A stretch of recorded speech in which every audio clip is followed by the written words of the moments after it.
I think social media use பண்ற எல்லாருக்குமே இந்நேரத்துக்கு தனுஷ் and நயன்தாரா பஞ்சாயத்தை பத்தி தெரிஞ்சிருக்கும். போன வாரம் ஃபுல்லா அந்த பஞ்சாயத்து தான் மீடியால ஓடிட்டு இருந்தது. அந்த பஞ்சாயத்தை வேற யாரும் ஆரம்பிக்கல, நயன்தாரா தான் ஆரம்பிச்சாங்க. அந்த பஞ்சாயத்துனாலேயே வேற ஒரு காப்பிரைட் இஷ்யூல நயன்தாரா சிக்கியிருக்காங்க. இந்த பஞ்சாயத்தை பத்தி கேரளா இன்ஃப்ளூயன்சர்ஸ் எல்லாரும் பேசுறாங்க. இத்தனைக்கும் பஞ்சாயத்து கோர்ட் வரைக்கும் போயிருக்கு. கோர்ட்டும் இந்த கேஸ் சம்பந்தமா ஆர்டர் கூட பாஸ் பண்ணிருக்கு. அது என்ன பஞ்சாயத்துன்றது தான் இன்னைக்கு நம்ம இந்த வீடியோல பார்க்க போறோம்.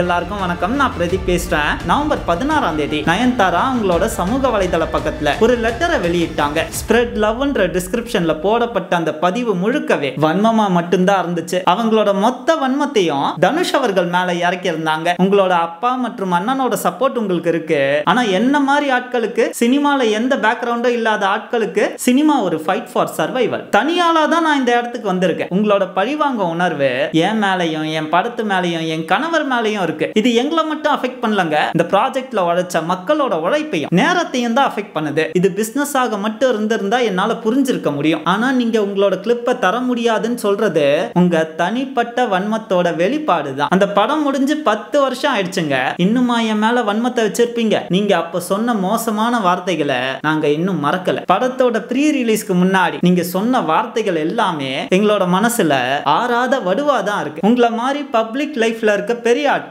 அடுத்தவங்களோட பிரைவேட் லைஃபை கிழிச்செறிய மாட்டாங்க. இந்த மாதிரி விஷயங்கள்ல கொஞ்சமாவது டீசன்சி தேவைப்படுது. இந்த கடிதத்து மூலமா நான் உங்ககிட்ட ஒன்னு தாங்க வேண்டுறேன். உங்களுக்கு முன்னாடி தெரிஞ்ச சில நபர்களோட வெற்றியை பார்த்து கொஞ்சமாவது நிம்மதி அடைங்க. இந்த உலகம் ரொம்ப பெருசு, எல்லாருக்குமானது. உங்களுக்கு தெரிஞ்ச சில நபர்கள் முன்னுக்கு வந்தா ஓகே தான். சினிமால எந்த பேக்ரவுண்டும் இல்லாத நபர்கள் சினிமால சாதிச்சா ஓகே தான். சில பேர் ஒன்னா கனெக்ட் ஆகி சந்தோஷமா இருந்தாலும் ஓகே தான். இதெல்லாம் எதையும் உங்ககிட்ட இருந்து எடுத்துட்டு போனதில்லை. நீங்க வேணா உங்களோட அடுத்த ஆடியோ லான்ச்ல பொய்யான கதைகளை சொல்லி அத பஞ்ச் டைலாக்கோட பேக் பண்ணி ஆடியன்ஸ் கிட்ட டெலிவர் பண்ணலாம். ஆனா கடவுள் பார்த்துட்டு இருக்காரு. நான் வேணா உங்களுக்கு ஒரு ஜெர்மன் வார்த்தையை இன்ட்ரோடியூஸ் பண்றேன். ஆக்சுவலா சரியா அந்த வார்த்தையை ப்ரொனவுன்ஸ் பண்றேனான்னு தெரியல. ஸ்கேடன் ஃப்ரூட். இந்த ஸ்கேடன் ஃப்ரூட்டோட வார்த்தை என்ன அர்த்தம்னா அடுத்தவங்க துன்பத்துல இன்பம் காண்பது. கூகுள் அதாங்க சொல்லுச்சு. இந்த வார்த்தையை சொல்லி இந்த எமோஷனை நீங்க எங்க கிட்ட இருந்து மட்டும் இல்ல, இனிமேல் யார்கிட்டயுமே அனுபவிக்க முடியாது. இந்த உலகத்துல அடுத்தவங்களோட சந்தோஷத்திலயும் சந்தோஷமா இருங்க. அடுத்தவங்களோட சந்தோஷத்தை பார்த்து நம்மாலையும் சந்தோஷமா இருக்க முடியும். இன்ஃபேக்ட் எங்க நெட்ஃபிளிக்ஸ் டாக்குமெண்ட்ரி பின்னாடி இருக்க காரணமே இதுதான். உண்மையை சொல்லணும்னா அந்த டாக்குமெண்ட்ரியை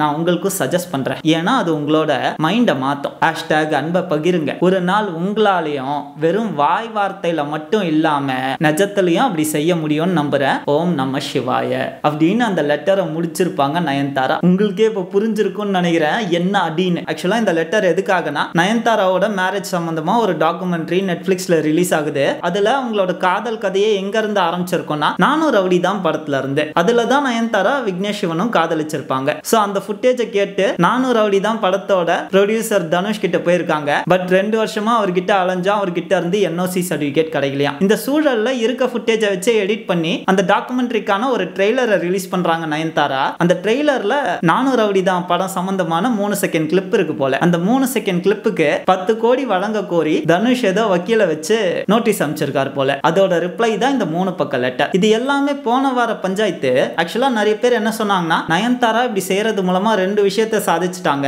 ஒன்னு, அந்த டாக்குமெண்ட்ரிக்கு ஃப்ரீ ப்ரொமோஷன் பண்ணிட்டாங்க. ஒரு பைசா செலவு இல்லாம அவங்களோட நெட்ஃபிளிக்ஸ் டாக்குமெண்ட்ரிக்கு ஃப்ரீ ப்ரொமோஷன் பண்ணிட்டாங்க. ரெண்டாவது, தனுஷை எவ்வளவு அடிக்க முடியுமோ அவ்வளவு பப்ளிக்காவும் அடிச்சிட்டாங்க. அண்ட் எனக்கும் அதுதான் உண்மைன்னு தோணுது. ஏன்னா மீடியா ஃபுல்லா இந்த பஞ்சாயத்தை பத்தி பேசணும்னாலே அந்த டாக்குமெண்ட்ரியை பத்தி பேசிதான் ஆகணும். இன்ஃபேக்ட் அந்த டாக்குமெண்ட்ரியோட ட்ரெய்லர் ஸ்டாட்ஸ் எடுத்து பார்த்தா நயன்தாரா இந்த லெட்டரை ரிலீஸ் பண்ண பிறகு இந்த ட்ரெய்லரோட வியூஸ் கிராஃப்ல ஏறிக்கிட்டே போகுது. நல்லா ஸ்லாண்டிங்கா ஏறுது. நவம்பர் 16ஆம் தேதி வரைக்கும் ஐ திங்க் 12 லட்சம் வியூஸ் தான் வந்திருக்கு. அதுக்கு மேல கூட போயிருக்க வாய்ப்பு இல்ல. பட் இந்த லெட்டர் ரிலீஸ் பண்ண பிறகு எக்ஸ்ட்ரா ஒரு 17-18 லட்சம் வியூஸ் அந்த ட்ரெய்லருக்கே வந்திருக்கு. அண்ட் எல்லா மீடியாவும் நான் ஏற்கனவே சொன்ன மாதிரி இந்த பஞ்சாயத்தை பத்தி பேசும்போது அந்த டாக்குமெண்ட்ரியை பத்தி பேசிதான் ஆகணும். So free promotion, 360 degree free promotion. நல்லா இருக்கு ஸ்ட்ராட்டஜி. இதே மாதிரி வேற ஒரு இடத்துல ஃப்ரீ ப்ரொமோஷன் ப்ரொமோஷன் பண்ண போய் இப்ப பஞ்சாயத்துல சிக்கியிருக்காங்க நயன்தாரா. இந்த வார பஞ்சாயத்து என்னன்னா, ஆவேசம் படம் பார்த்திருக்கீங்களா, ஃபஹத் ஃபாசில் நடிச்சது. அந்த படம் பார்க்கலனா கூட அந்த படத்துல ஒரு பாட்டு வரும், சின்ன ரீல் மாதிரி வரும், கரிகாலின்ட்டு. அது சோஷியல் மீடியால பயங்கர ஃபேமஸ். இந்த சாங்கை ரீல் பண்ணாத இன்ஸ்டா இன்ஃப்ளூயன்சரே இருக்க மாட்டாங்க, அவ்வளோ பேர் இந்த சாங்கை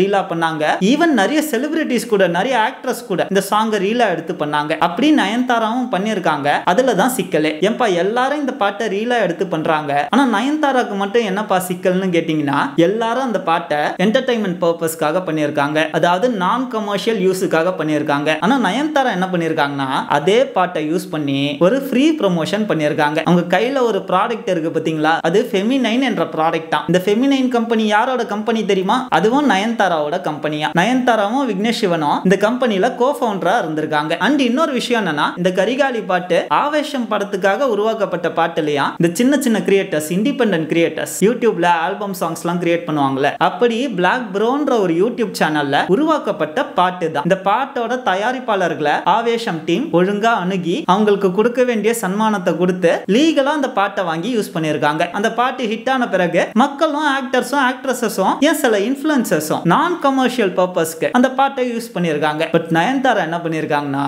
அவங்களோட சொந்த ப்ராடக்ட்டை ப்ரோமோட் பண்ண இந்த பாட்டை யூஸ் பண்ணிருக்காங்க.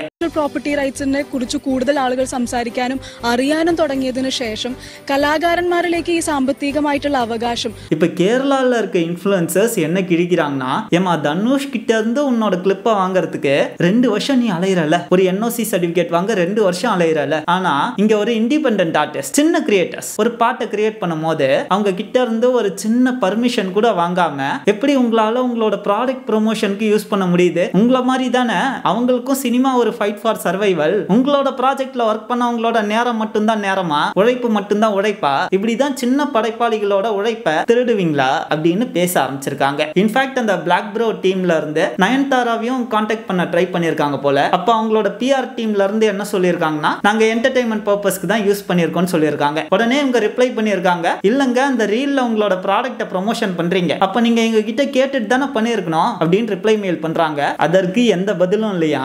நயன்தாராவோட அக்கௌண்ட்டுக்கும் பர்சனல் மெசேஜஸ் நிறைய அனுப்பிச்சிருக்காங்க, அதற்கும் பதில் இல்லையா. இதற்கு பிறகுதான் இந்த டீம் என்ன பண்ணுது, கேரளா கோர்ட்ல, திருசூர் கோர்ட்னு நினைக்கிறேன், அங்க ஒரு கேஸை ஃபைல் பண்ணுது. அந்த கேஸ் போயிட்டு இருக்கு. இப்போதைக்கு இந்த கேஸ்ல கோர்ட் என்ன ஆர்டர் கொடுத்திருக்காங்கன்னா, தீர்ப்புல ஆர்டர் கொடுத்திருக்காங்கன்னா, அந்த ரீல நயன்தாராவோட சமூக வலைதள பக்கத்துல இருந்து ரிமூவ் பண்ண சொல்லியிருக்காங்க.